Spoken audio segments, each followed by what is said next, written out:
Ooh, hello friends. Welcome back. Bar is closed, Season 2, Episode 7.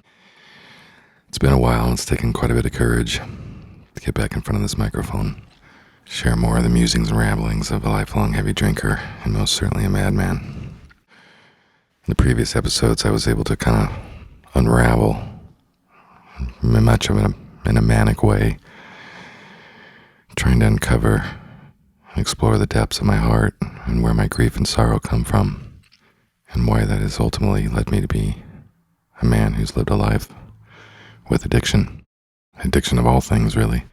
That's what I've really learned, not just alcohol, love, life, pursuit of happiness, identity, greater levels of perception, lust, all of it. I wanted it all. And I was misguided in many ways through most of my life, not realizing it. When I started this thing, I really didn't realize how much of an impact my childhood had on me. I think, like many people, I kind of said we all had it rough, and get over it, kid. Move on, go big. And much of that I lived into. But really, once I went back and started to explore, one of the greatest things I found out was that I essentially had never lived without the feeling of fear and anxiety pumping through my veins. And that made a lot more sense when I recognized how much stress and trauma my mother had gone through just in conceiving me, and how much stress and trauma I must have gone through with her in the womb. The rest of the stress that I experienced outside of the womb, that's a continued story, but fortunately for you, I don't have to spend the rest of the season of this episode walking you through detail by detail the boring details of my trauma. What those episodes gave me freedom to do was to express myself out loud, without fear, maybe for the very first time, without fear of consequence of the outcome, and without further fear of consequence of the outcome from going within. It gave me a greater courage to understand that I have the capacity to go within and reorganize, rearrange, and transmute all of that pain and grief and sorrow and trauma into something more powerful, more unified with love. I surrender. I'm not sure how it's all going to happen, and I trust that it will.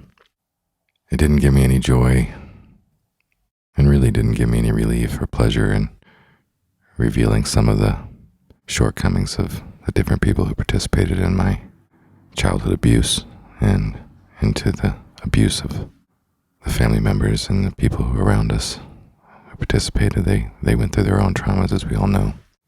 And therefore, I really don't care to continue to unravel in front of the microphone all the dirty laundry that comes with that.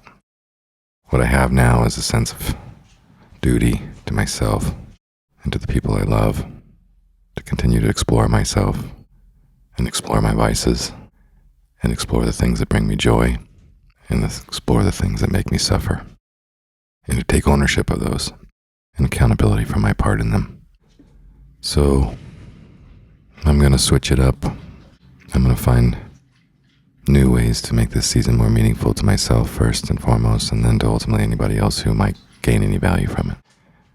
I'm honored and grateful to be alive, and I'm thankful for the people who love me and have reconciled with me through all of the damage that I've caused. And I welcome the love from the people who I haven't yet met or who wish to find me and love me. Thanks for sharing my journey. Bar is closed.